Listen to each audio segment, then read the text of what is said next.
Hello everyone, I am Monica, a first year BMS medical student, and I welcome you in this video. Today I am here to talk about a very important question which many of you are facing. Like you have to take a drop or you have to proceed to another course. Like basically I am telling you about only BMS only. Like if you want to know about more options, so I will definitely make a video on it. तो इस video के अंदर हम सिर्फ BMS के बारे में बात करेंगे. What actually BMS is a Bachelor of Ayurvedic Medicine and Science. Okay, this is a full form of BAMS. अब लाइक BMS की ड्यूरेशन कितनी होती है? 5.5 ईयर होती है. उसमें ये 3 प्रॉप्स के अंदर डिवाइडेड होता है, लाइक 18 मंथ और 18 मंथ. तो आपके 18 मंथ्स के अंदर 3 प्रॉप्स डिवाइड कर दिए जाते हैं और जो लास्ट के अंदर एक ईयर बचता है उसके अंदर आपकी इंटर्नशिप होती है, जो कि मॉडर्न और आयुर्वेदिक दोनों ही आपको कवर करना होता है. 6 मंथ्स के होते हैं.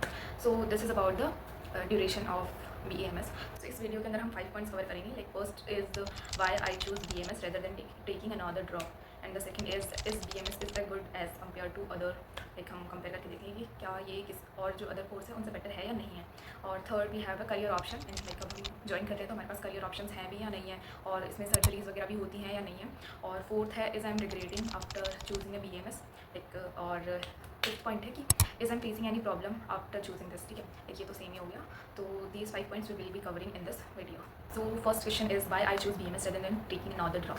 सो लाइक ऐसा था कि मैं ऑलरेडी 3 ड्रॉप्स कर चुकी थी, और फिर मेरी फ्रेंड ने इसका काउंसलिंग में पार्टिसिपेट किया था BMS की, तो उसने बोला कि तू भी कर. तो लाइक मैंने कर तो दी थी, बट मुझे इसके बारे में कुछ आइडिया वगैरह था नहीं, और मेरे पापा भी पहले अलाउ नहीं करे थे कि तुझे BMS करना चाहिए, क्योंकि सब मना करे थे जो भी पापा के रिलेटिव्स थे ना. तो उन्होंने मना किया कि मतलब BMS में इतना स्कोप नहीं है, तुम्हें नहीं करना चाहिए. बट फिर बाद में मेरी फ्रेंड ने किया, फिर मतलब मैंने भी उसमें काउंसलिंग में पार्टिसिपेट कर लिया. बट फिर बाद में मुझे इतना नॉलेज नहीं था, तो मैंने यूँ डायरेक्टली ऐसी कुछ भी चॉइस फिलिंग वगैरह कर दी. बेसिकली मुझे अच्छा कॉलेज मिल गया, मतलब बिना नॉलेज के भी अच्छा मिल गया. That is good. ओके, सो फिर ऐसा हुआ, तो फिर मुझे कॉलेज मिल गया. तो फिर मैं जब वहाँ गई और मैंने बुक्स वगैरह देखी, और उसके अंदर मतलब MBBS वाली बुक्स थी, तो मुझे तो ये था कि मेरे को नॉलेज चाहिए उस चीज़ से रिलेटेड. जैसे MBBS कर रही हूँ तो उसकी नॉलेज भी चाहिए, और मुझे एक्स्ट्रा नॉलेज भी मिल रही है, तो मेरे लिए वो बेटर है. तो मुझे ऐसा भी था कि पहले मुझे अगर मैं MBBS भी कर लूँगी तो मुझे जो अपने वेद होते हैं, 4 वेद पुराण वगैरह जो भी है वो मुझे पढ़ने हैं. मतलब वो सब मुझे एक बार रीडिंग मारनी उनके अंदर है क्या. एक्चुअली मैं वीडियोज़ देखती थी उनके, लाइक क्या नाम था उनका, एक नाम था, मैं नीचे डिस्क्रिप्शन में मतलब यहाँ लिख दूँगी, बट मुझे भी याद नहीं आ रहा. तो उनकी डेथ भी हो गई है फिलहाल अभी. कान में कितना भयंकर दर्द हो, ग्वार पार्टी का रस थोड़ा गर्म करके एक ही बूंद टपकाओ, 3 सेकंड में दर्द खत्म कर देता है. एक वेबसाइट है, जाके चेक करिएगा, SAND, science and non duality. और वो जानते हैं उसका, आप वेबसाइट पे जाएंगे तो पहले ही शीर्षक में क्या लिखा, ओम is equal to MC square. क्योंकि जब आप नॉन डुअलिटी में जाते हैं, अब यहाँ पे आइए, आइंस्टीन ने जो थ्योरी दी E is equal to MC square, मतलब एनर्जी मास कन्वर्जन इक्वेशन, तो नॉन डुअलिटी में सिर्फ एनर्जी है. जब आप मास में आते हैं तो 2 चीजें हैं ना, मास एंड एनर्जी. बट फिर उनकी वीडियोस देखा करती थी, तो मुझे उसमें इंटरेस्ट आ गया था कि वाह यार कितने शानदार है, मतलब अपने ग्रंथ कितने शानदार है, उसके अंदर क्या क्या लिखा हुआ है, मुझे वो पढ़ने थे. तो एक्चुअली बेसिकली मैं उसी चीज़ में घुस गई. सो अब ये तो हो गया कि मैंने ड्रॉप क्यों नहीं लिया. तो फिर मैंने सोचा कि जब मेरे पास दोनों चीज़ पढ़ने को है तो फिर मैं ड्रॉप क्यों नहीं. तो फिर ये तो मेरा रीज़न था. तो that's move to another point that is BMS is a good option as compare to other. So yeah definitely it is a good option. मेरे पास और भी कंपटीशन के अंदर है, जैसे BDS है, होम्योपैथी है और वेटनरी है. तो ये सब भी ऑप्शन है जिनके थ्रू तुम डॉक्टर बन सकते हो. लाइक अब BMS क्या अलग करता है इन सबसे, तो तुम्हें सिर्फ ओनली टीथ के डॉक्टर होते हो. तुम अदर किसी भी बॉडी के किसी भी अलग पार्ट के बारे में तुम अपना क्लिनिक नहीं खोल सकते. बट अगर तुम BMS करते हो तो तुम बाद में मॉडर्न मेडिसिन के भी डॉक्टर बन सकते हो. तो लाइक ऐसा है. और ये भी है कि अगर तुम वैसे पढ़ाए तो तुम्हें तीनों में सेम ही जाएगा, बट आयुर्वेद के अंदर तुम्हें एक्स्ट्रा आयुर्वेदिक के बारे में पढ़ना पड़ेगा. लाइक ये ऐसा बेटर हो सकता है कि तुम अब ऑब्वियसली तुम मॉडर्न भी पढ़ रहे हो और आयुर्वेदिक भी पढ़ रहे हो, तुम्हें नॉलेज तो दोनों की होगी ना. और अगर उसमें भी तुम्हें पढ़ाया तो वही सब्जेक्ट्स आएंगे जो MBBS में पढ़ाए जाते हैं BDS के अंदर. But you have to continue your practice only for your teeth, only teeth वाला एरिया. तो that will be about comparison हमने कर लिया. एक ऐसा नहीं बोल रही कि BDS खराब है और हमारे दांत में दर्द होगा तो तुम BDS वाले के पास ही चलते हैं. ऐसा तो नहीं है कि तुम MBBS वाले के पास जाओगे कि भाई वो मेरे दांत निकाल दो, फिर उसको सही कर दो. वो BDS वाले बेटर समझ सकते हैं, तो वो भी अपनी फील्ड के अंदर बेस्ट है. लाइक अब हम बात करते हैं करियर ऑप्शंस के बारे में. Third point is career option. तो करियर ऑप्शन इसके अंदर काफ़ी सारे. लाइक तुम लोग अपनी क्लिनिकल प्रैक्टिस खोल सकते हो. लाइक तुम आयुर्वेद में भी कर सकते हो. अभी तो काफ़ी सारी ऐसी हैं कि सर्जरीज़ के लिए भी 28 या 29 48 सर्जरीज़ के लिए परमिशन दी गई है. उनका नाम मुझे भी याद नहीं है, बट 48 सर्जरीज़ हैं जो कि जिसके लिए परमिशन दी हुई है. और फिर तुम गवर्नमेंट जॉब्स के अंदर भी काम कर सकते हो, अपनी क्लिनिक खोल सकते हो, और तुम हायर स्टडी कर सकते हो. लाइक PG कर सकते हो और MD कर सकते हो आयुर्वेदिक के अंदर, और like MSc in clinical research, MBA in hospital. ठीक है. और हाँ, तुम टीचर भी बन सकते हो. अगर तुम्हें पढ़ाने में ज़्यादा इंटरेस्ट है तो तुम पढ़ा सकते हो. टीचर लाइक हमारे जो प्रोफेसर्स होते हैं तो उसकी तरह काम कर सकते हो. उनकी भी काफ़ी अच्छी सैलरी होती है. और फिर हम बात करें तो तुम योगा और मतलब ऑल्टरनेटिव करियर्स के अंदर योगा एंड न्यूरोपैथी है, वो भी तुम बन सकते हो. लाइक आजकल तो बहुत सारे ऐसे कि डाइटिशियंस की ज़रूरत होती है. तो लाइक अभी ऐसा है, शायद एक होटल है, उसका नाम मुझे याद नहीं है, बट उसके अंदर भी तुम मतलब आयुर्वेदिक डॉक्टर्स को कंसल्ट किया जाता है कि अगर तुम वहाँ जाते हो तो तुम्हारी बॉडी के अकॉर्डिंग वो बताते हैं. अब जैसे आयुर्वेदिक के अंदर वात पित्त कफ होता है, तो उनके अकॉर्डिंग तुम्हारी बॉडी कैसे जैसे क्या खाना तुम्हें बॉडी को सूट करता है तो उसके बेसिस पे खाना सर्व किया जाता है। ओके, और एब्रॉड में भी काफ़ी अपॉर्चुनिटीज़ हैं। लाइक एब्रॉड की तुम्हें एक बहुत ही इंटरेस्टिंग बात बताती हूँ। लाइक ऐसा है, there is a interesting fact that एक जर्मनी के साइंटिस्ट थे, तो उनको अपनी लैंग्वेज यूनिवर्स से कनेक्ट करनी थी कि क्या यूनिवर्स उनकी लैंग्वेज को समझ पा रही है या नहीं समझ पा रही है। तो लाइक उन्होंने बहुत सारी लैंग्वेजेस ट्राई की और ये रिटर्न के अंदर लिखा हुआ है कि ऐसा है सच में।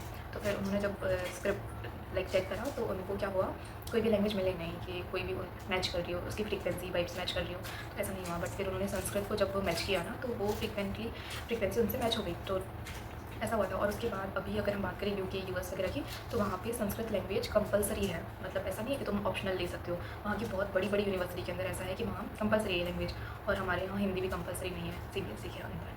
तुम देख सकते हो कितना पीछे चल रहा है हमारा देश, और हमें तो नॉलेज भी नहीं है इतना किसी भी चीज़ का। और अगर हम बात करते हैं संस्कृत, तो ये तो कौन ही पड़ेगा। संस्कृत छोड़ो आजकल तो लोग हिंदी भी नहीं पढ़ना प्रेफर कर रहे हैं। वो भी ये कहते हैं कि हिंदी क्या ही लैंग्वेज है, क्या ही समझ आएगा। मैंने तो अपनी 11th-12th के अंदर हिंदी भी सब्जेक्ट में लिया था। CBSE के अंदर हिंदी सब्जेक्ट नहीं होती, इंग्लिश सब्जेक्ट होता है जो कि कंपलसरी होता है। तो हमने तो यहाँ हिंदी भी कैंसिल कर दी गई है। अब देखो अपने कितनी पूरी माइंड पुश किया जाएगा। और इवन मुझे तो कुछ पता भी नहीं था आयुर्वेद के बारे में, जब मैंने इसे ज्वाइन किया था ना, और अब थोड़ी बहुत नॉलेज इसके बारे में आने लगी है, तो काफ़ी इंटरेस्टिंग लगने लग गया है। मूव टू नादर का उन्होंने ऑपरेशन किया था जो कि आयुर्वेद के थ्रू ही हुआ था। और अभी बहुत से इसमें डेवलपमेंट भी हो रहा है, काफ़ी ग्रो कर रहे हैं अभी। अगर हम बात करें एज़ कम्पेयर टू राइट ना, तो लाइक काफ़ी ग्रो कर रहा है। मतलब पिछले 5 साल से देखा जाए तो काफ़ी ग्रो किया है। और इसमें गवर्नमेंट जॉब्स भी काफ़ी अच्छी खासी आ रही है। लाइक अभी मैं बताऊँ इसकी सैलरी की, तो थोड़ा बहुत मेरी जो मौसी हैं वो BMS से नर्सिंग की हुई है, तो उनकी 70,000 सैलरी आती है। और उन्हें कुछ नहीं करना होता है, उनको मतलब एक दिन छोड़ के एक दिन तो वो साइन करके आती है, और 1-2 घंटे की जॉब की, और काफ़ी अच्छी खासी चल रही है उनकी। क्योंकि इसके अंदर ज़्यादा लोग प्रेफर नहीं करे, बट ये बेस्ट है। लेकिन लोगों को इतना अवेयरनेस नहीं है BMS के बारे में कि तुम लोग अपने मेडिसिन इसके थ्रू कर सकते हो। लेकिन इतना नॉलेज नहीं है किसी में भी फिलहाल, मुझे भी नहीं है, हमारी तो फैमिली में किसी को नहीं था। पहले तो मुझे ये था कि मुझे BMS करना ही नहीं है, बट थैंक गॉड मुझे मिल गया। I am happy with this. So let's move to the another edge I am regretting. तो नेक्स्ट टॉपिक यही है। तो बिल्कुल भी नहीं, मतलब स्टार्टिंग में मुझे ऐसा हुआ था कि यार कहीं फंस गई और मुझे नहीं चाहिए था ये, बट मिल गया। और फिर बाद में ऐसा बोलते हैं ना कि एक श्लोक है कि आयुर्वेद तुम्हें चूज़ नहीं करता, नहीं तुम आयुर्वेद चूज़ नहीं करते, आयुर्वेद तुम्हें चूज़ करता है। तो दिस वॉज था एक डायलॉग होता है। तो हाँ, तो BMS ने मुझे चूज़ कर लिया।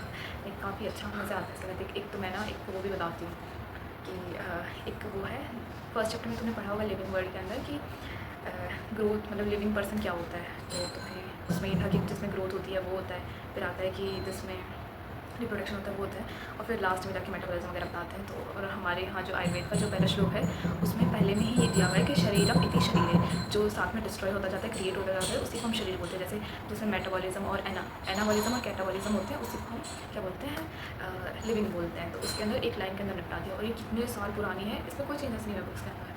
दिस वॉज द सेम, जो पहले की चली हुई आ रही है वही सेम लिखी हुई है। बस इसके अंदर ये है कि अगर आप जैसे मैंने कोई बुक पढ़ी और मुझे लगा कि यहाँ मुझे करेक्ट करना चाहिए, तो वहाँ पे उसके नीचे वहाँ पे ऐसे टीकाकार बोल के उसको लिख देते हैं डायरेक्टली।